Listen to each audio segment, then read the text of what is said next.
You'll unmute.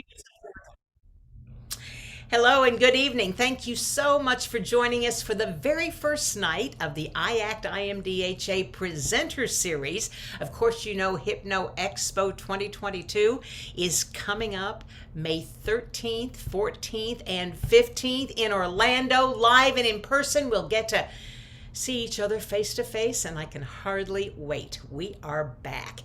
Thank you again for joining us. And what we're going to do tonight is talk with Michael Watson first. As a matter of fact, for the next few weeks, we're going to be talking to all of the pre and post conference presenters. And Michael will be presenting the most pre and post. So we start with the best first. How's that for an introduction, my friend? Michael and I, of course, I'm Karen Hand, and Michael and I do the virtual chapter together, second Tuesday of every month. And tonight, joining us is our new associate, Susie Day. So she's going to be helping me interview Michael, and then a little bit later on, Roy Hunter. But what we want to talk about first is Michael Watson and the Certified Master Trainers course that he will be conducting. It's a 5-day training, pre and post conference, and Michael is the guy to do it. Michael is an international trainer of NLP and Ericksonian hypnosis. He's been practicing hypnotherapy for over 40 years. He's the only person I know who started doing hypnosis at the age of 8. It's just amazing. He's the creator and co-host, along with me, of the virtual chapter. He created it, and I ride his coattails every chance I get. A life diplomat, or do you say diplomate, of the IMIHDA, an educator of the year from 3 different organizations, and principal trainer of IACT. Michael's the director of Phoenix Services for Personal Development. He founded that in 1991. He's known for his lighthearted and caring style. Michael's training programs are as enjoyable as they are practical. His developmental work in evolutionary hypnosis is cutting edge and offers a brand new skill set to hypnotists in contemporary practice. When he's not traveling and training, he lives in Orlando, Florida, where he maintains a private practice. And I don't know, were y'all having dinner at your house one night during the conference, Michael?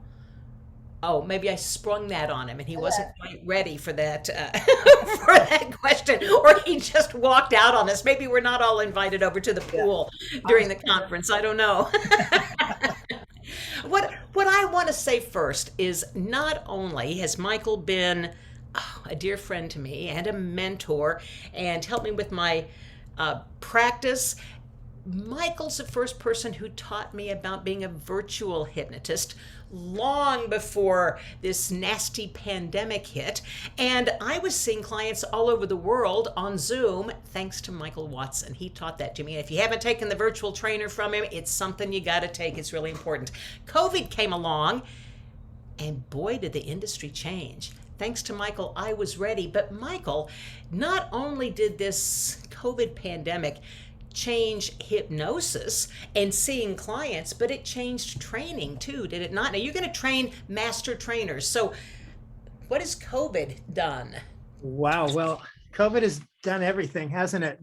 It's funny. As you mentioned, I had been teaching that class, the virtual hypnotist class, about 3 years, I think, before the COVID curtain fell, and we were on the virtual chapter a little bit before that. So we had gotten accustomed to working online, and when I started talking about teaching the virtual hypnotist, it was interesting because folks would say often, well, you can't do hypnosis online. You can't, and it's really sort of funny because I'm not quite sure they were so defensive about it. They were so insistent about it.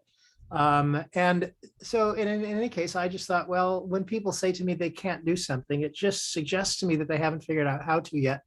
What I knew was it was important for us to learn to do this. I've been online since online existed as well, and my first hypnosis clients, I think I did a paper cup with a string.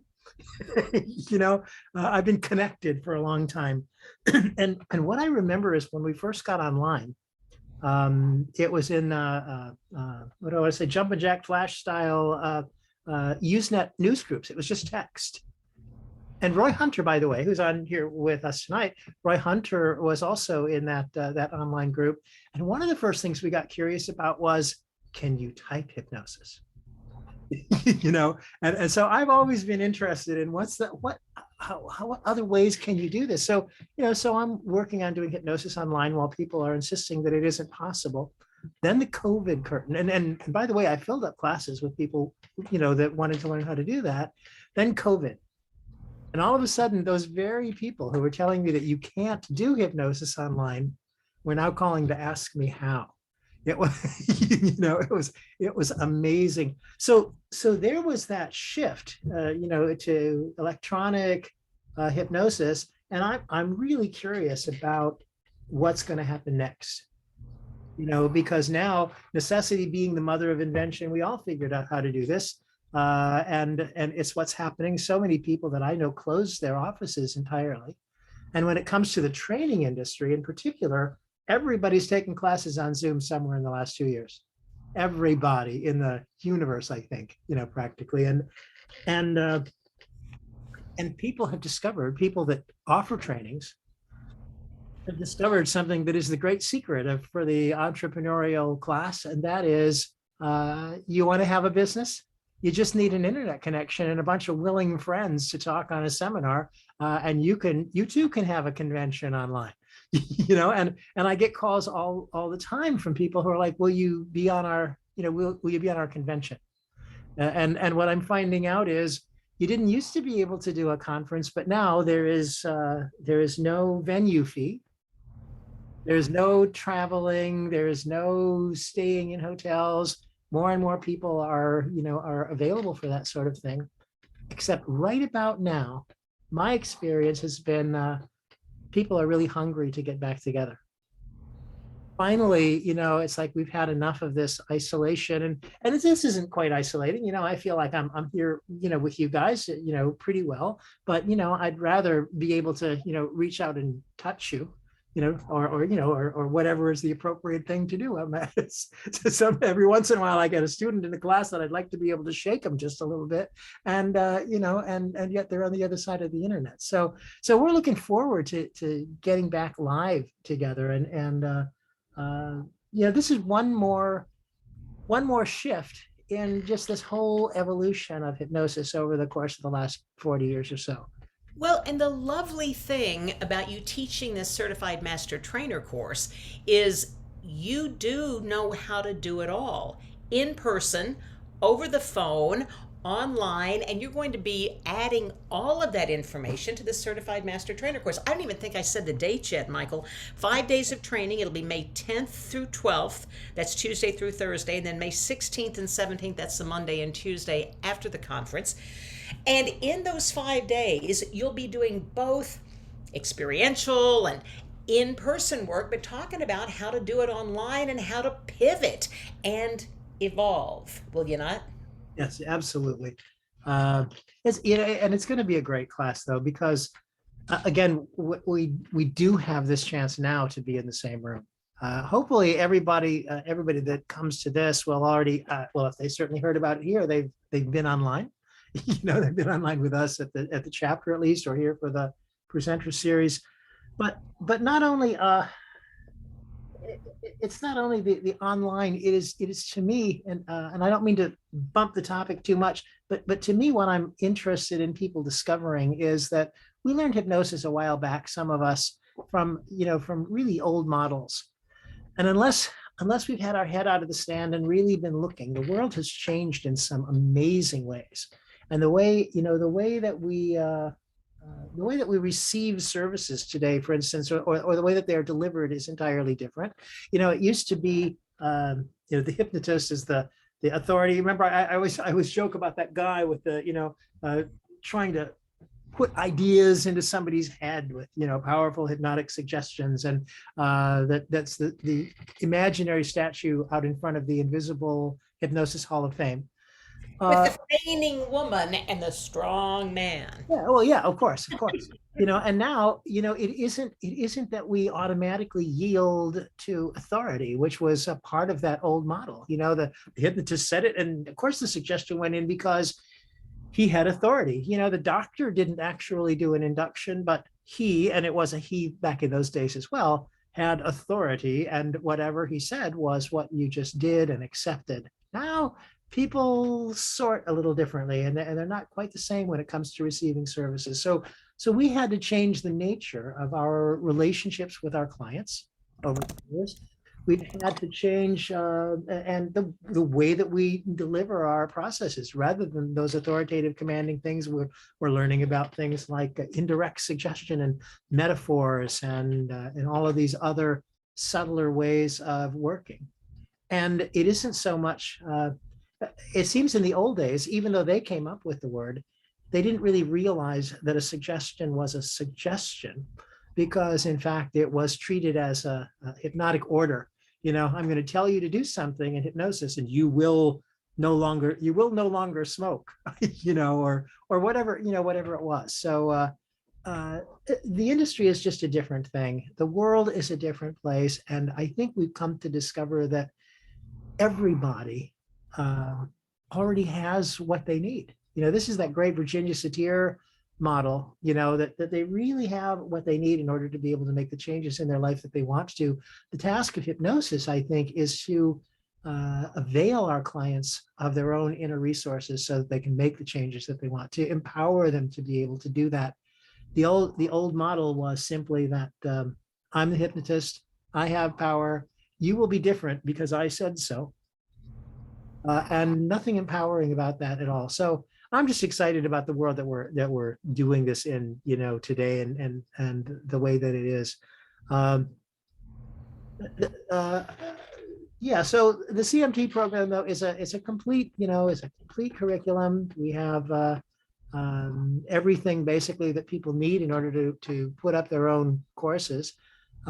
Susie, if I might mention, Susie has been in the master trainer class, for instance, and I know you've just completed a training, right? Yes. And I was like just waiting for the moment where I can jump in and share my experience as a student in the course that you're presenting at the HypnoExpo at a couple of different levels in terms of benefits.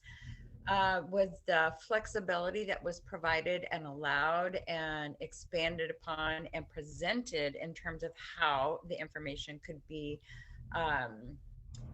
delivered for our students. And because like we were just talking about, the world has changed, but the fluidity which with the information and the material is provided is so flexible and easily able to adapted to whatever you want to do in person or online. And not that either one was more beneficial, but both were very impactful, and it provided so much ground level, like in the trenches opportunities as a student to be able to take that information and apply it as an instructor. It was so valuable. Yeah. Right. So I'm really excited not only by the opportunity for you to present it this time in person, but also with the information that you have gathered from you being in the trenches the past couple of years, teaching online. Yeah. If you don't mind, I know we're interviewing Michael, but I'd like to ask Susie another question about that. What did you get from Michael's training that you didn't know before, that you were able to apply to pass on the information to somebody? It's not just the information that I gained, but it was being put in the experience of not only being an instructor, but having it be more integrative in terms of, let's see, how would I put this? He kind of put our feet to the fire and said, you gotta do this. Like we had to do, presentations, we had to give ideas, we met up with each other and then presented information about each other and introductions. It was not only learning how to be an instructor, but it was learning how to be in that reciprocity state for our students so that the entire experience was integrated. Boy, a really, really important distinction there, maybe. Michael, there is a difference, is there not, between being a great hypnotist and being a great hypnosis instructor? Yes. Oh, absolutely. And yet, curiously, by the way, it seems that one of the things I think that a great hypnosis instructor does is hypnotizes a classroom full of people into becoming great hypnotists. So let's hope that that a hypnosis trainer takes that particular skill, along with them. But yeah, there certainly is a difference there. An important part of it, really, and Susie, you said this so nicely. I appreciate it.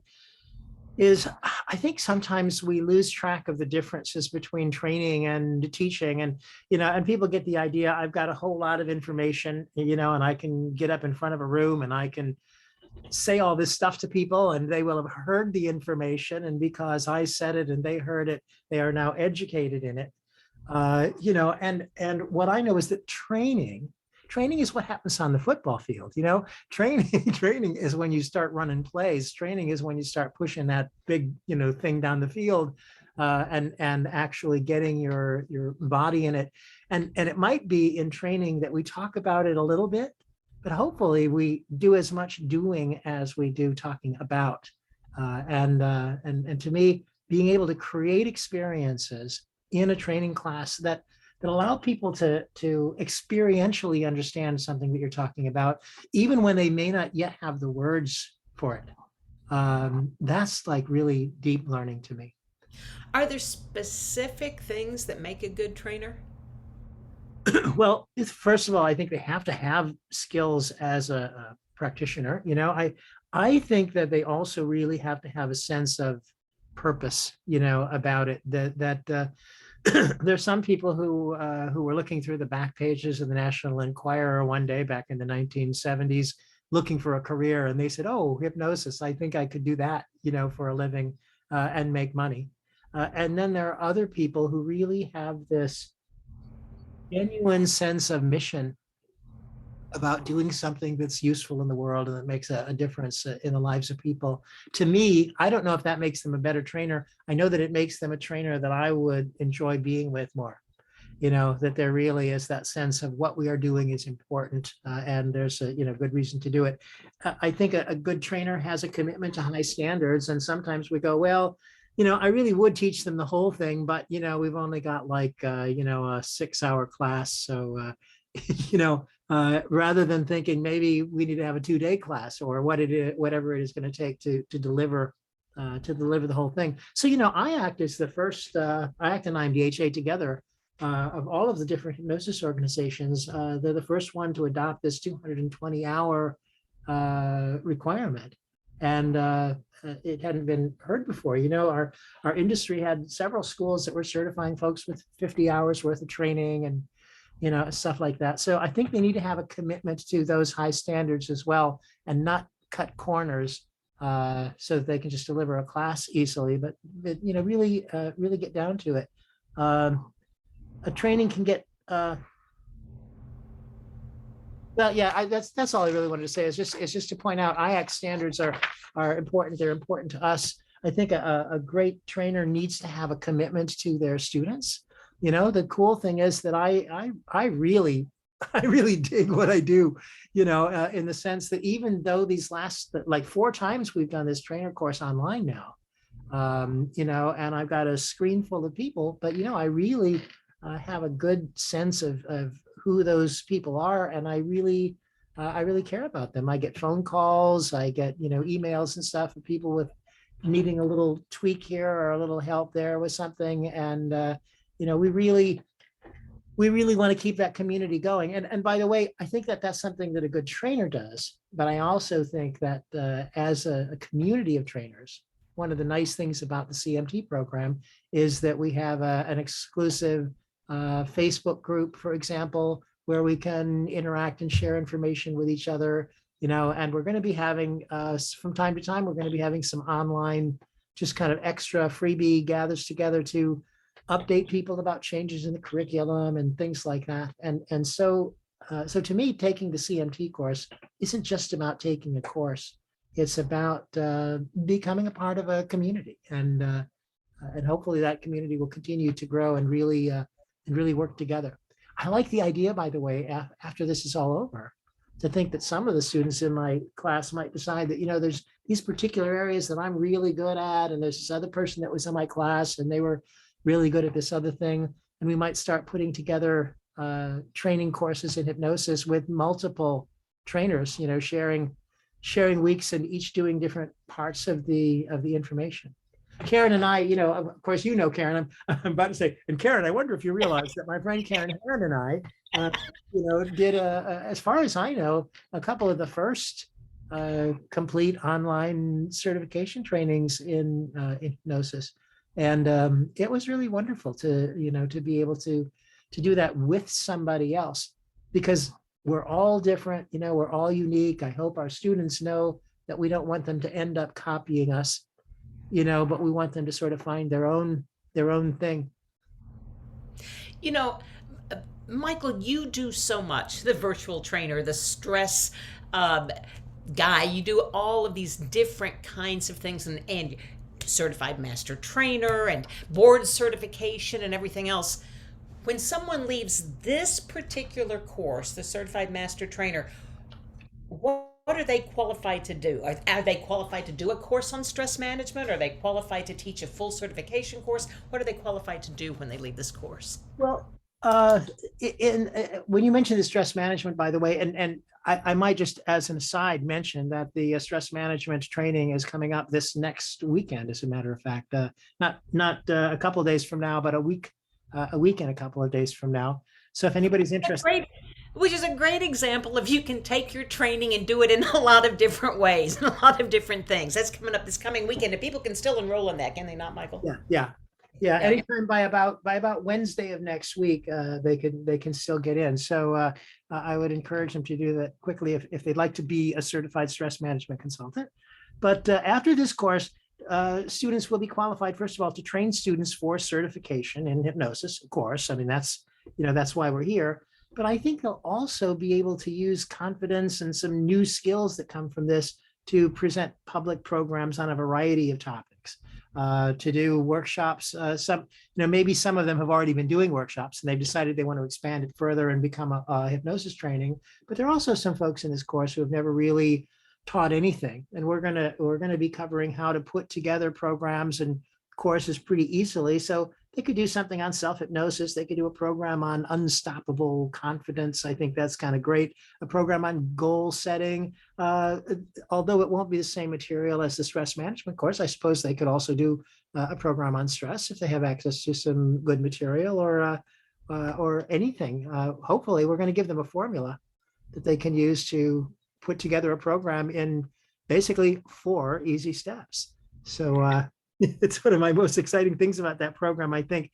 And of course, they'll be able to create talks and presentations for hypnosis conferences. I'd really like to start encouraging our trainers to submit to presenting at the conferences and stuff as a way of kind of getting themselves out there. They'll be able to put together the material. They need to be a guest on podcasts or online groups or things like the virtual chapter. And I think they'll be qualified to do mentoring and one-off support for students and for practitioners of hypnosis as well. So, Michael, let me chime in there if you're willing. One of the many benefits that I experienced when I participated in this course is the fact that you did in fact provide many opportunities to take and apply what we learn and what we step into in terms of willingness to participate and show up in the world differently other than just a private practice are those specific skills where we get a chance to consider giving workshops and taking this to students in different venues. But what was really profound to me, and this is my own testimony, is the fact that I am passionate about the healing art of hypnotherapy. And to be able to, and historically, it's been underneath a dark cloud.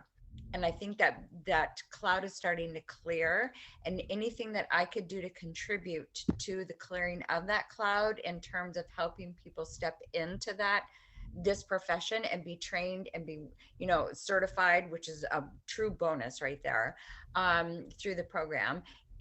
I wanted to throw my hat in the ring and play a part in that. So it's not just what we can do in terms of our business, but it also is very enhancing, and very, it just helps dispel that cloud of darkness that has kind of been over the top of this profession for way too long.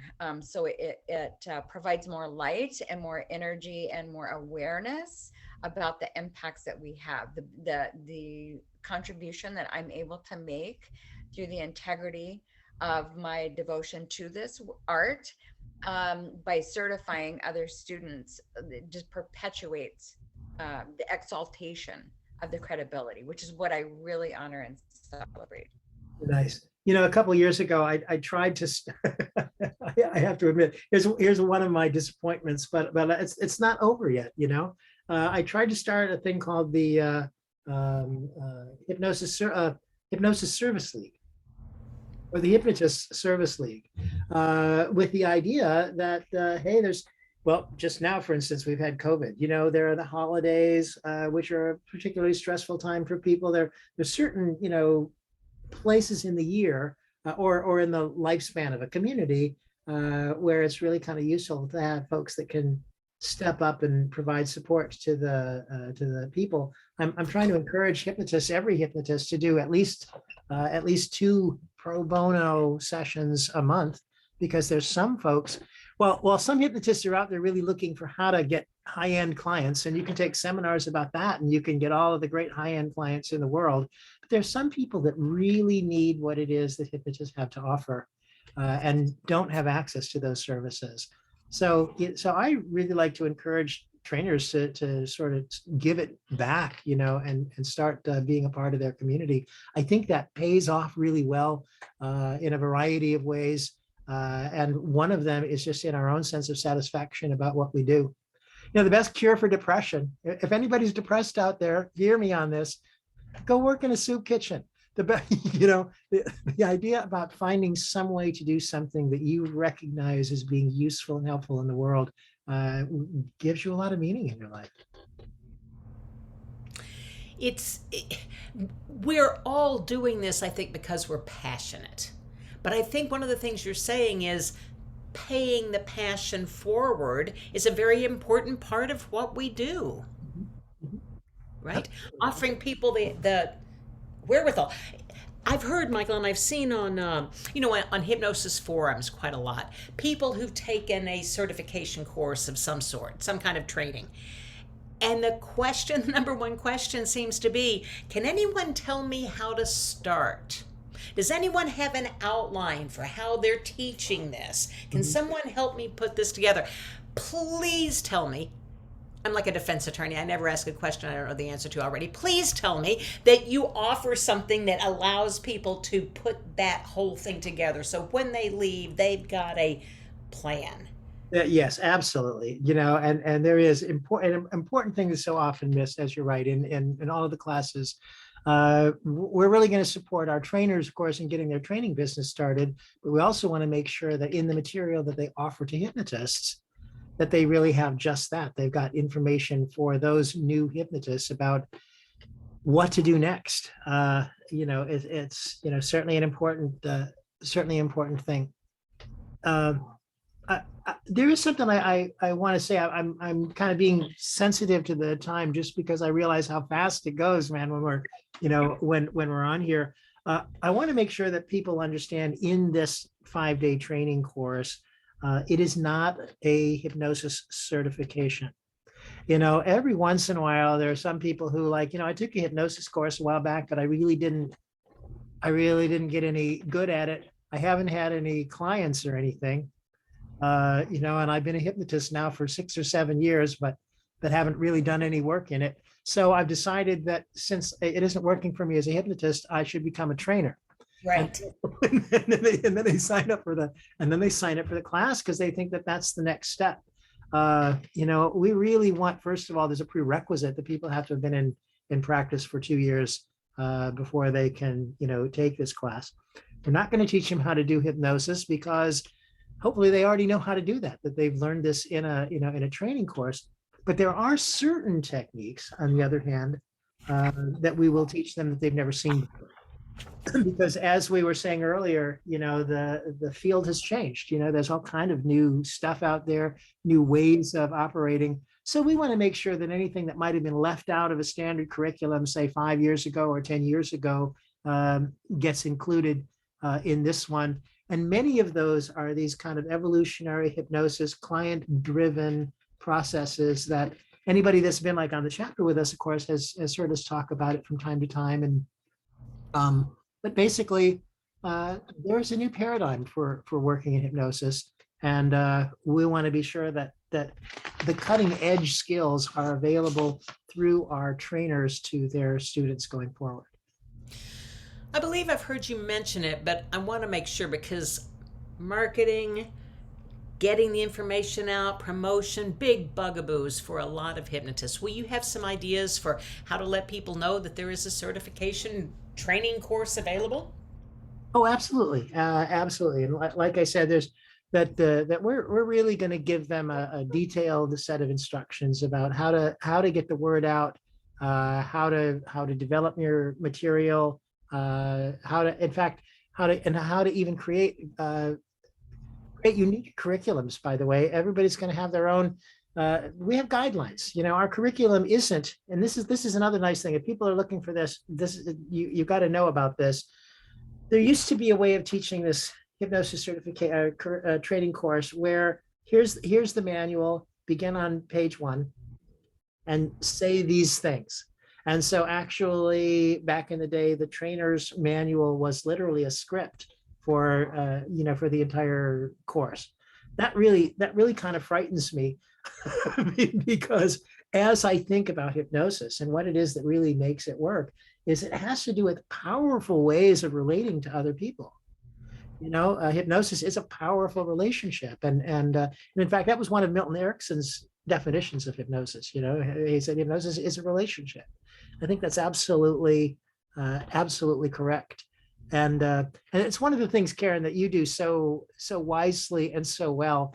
Is often when I see you working with people or talking to people, it doesn't even seem that there is an induction so much as there is a relationship developed that is engaging. And then something interesting starts to happen in the conversation, in the connection. That kind of magic is sort of one of the things that Susie was talking about in terms of something I think that you can get experientially. I'm explaining it to people now, which is a very interesting idea, but that you get from actually being in that, in that space. I love what Susie said about the training that is experiential in the training. I loved, Susie, what you said about you partner up, you learn something about them, and you introduce the person to the room. That is creating the relationship. That's passing along information. That's teaching. That's a whole thing wrapped up into one exercise. And so much is learned and pulled apart with that. Presentation skills are important, are they not, Michael? Absolutely.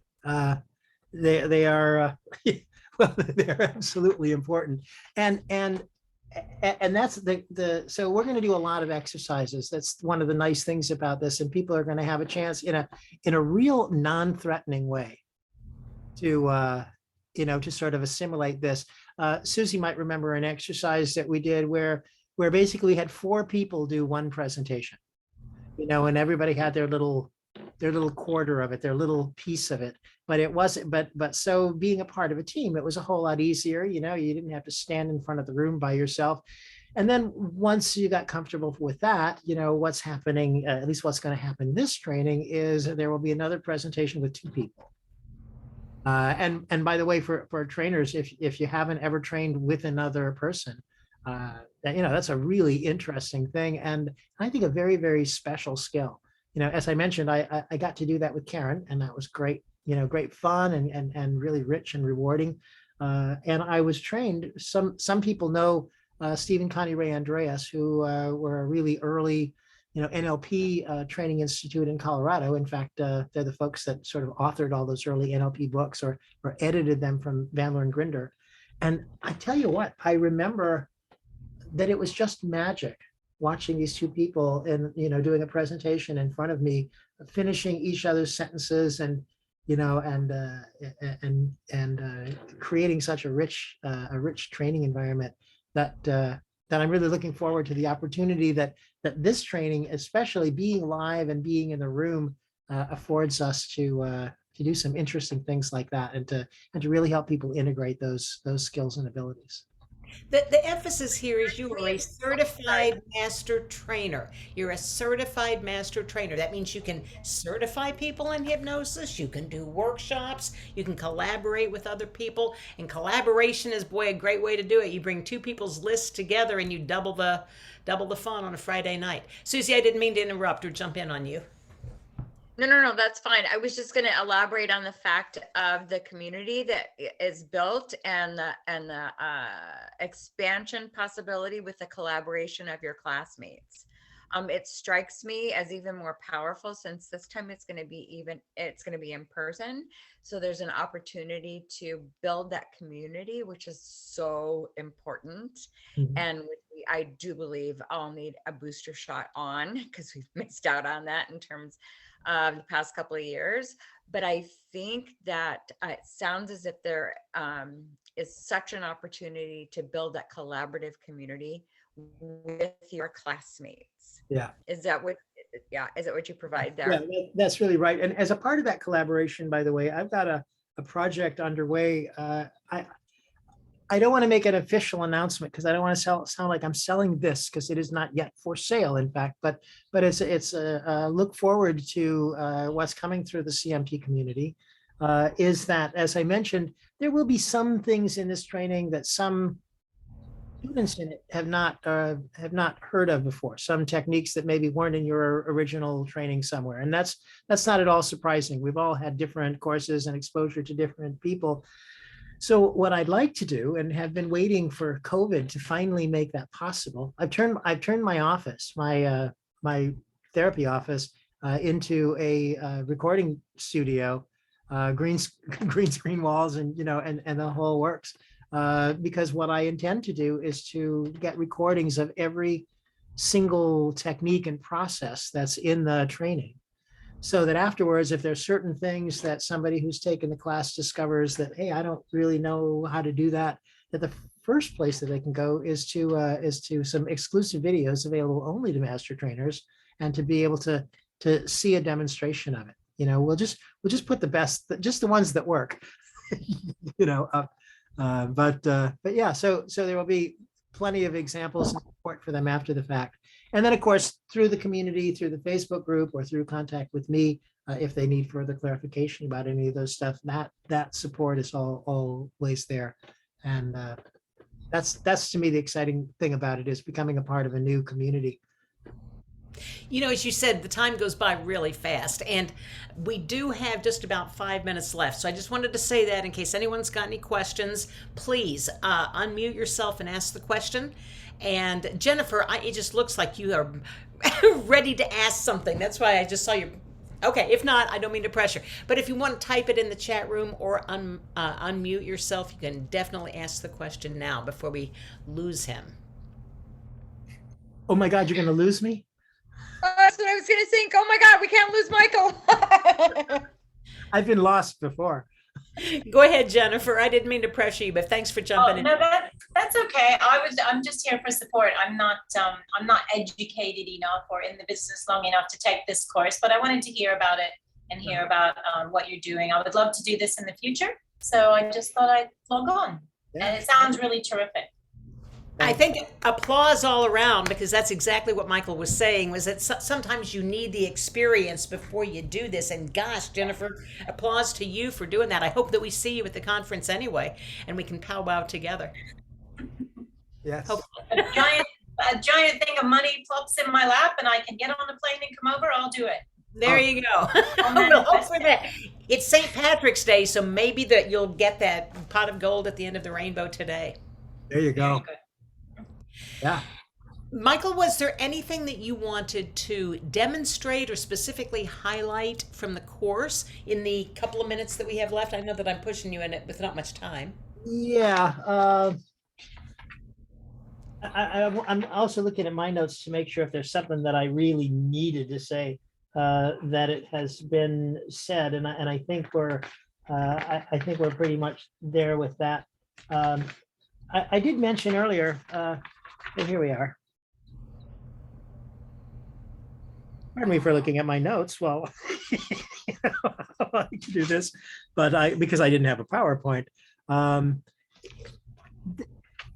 Yeah, I guess I actually, I would like it's to a share. great point to make, I'm sorry. which I think is a great point to demonstrate, is you don't always have to have PowerPoints in your presentation. Oh, isn't that great? You know, this is one of my thing about PowerPoints, by the way. There are people who use them well, and there are people who use them horribly. And what I've so often seen is people use Power Notes, presenters use Power Notes because then they won't have to have notes, and they read their PowerPoints to an audience, and it's like, oh my God, surely we can do better than that. So yeah, there's one thing though in these last minutes that I think I can just share about. People who come to the chapter have all seen this. If you've been in any of my classes, you have seen this, but I'd like to just give it to you as an example, because I think it's more about how I think about hypnosis. And Karen, I'm just gonna use you as an example, and if you will sort of be my recipient of this process. And anybody, if you want to watch Karen, you can right click on her and pin her to your screen, so that, because that's where all the action is going to be. But to do this so fast is a little crazy. What I know about Karen is everything that's required in order for somebody to go into hypnosis is right there in her already. You know, Milton Erickson said they're already in a trance.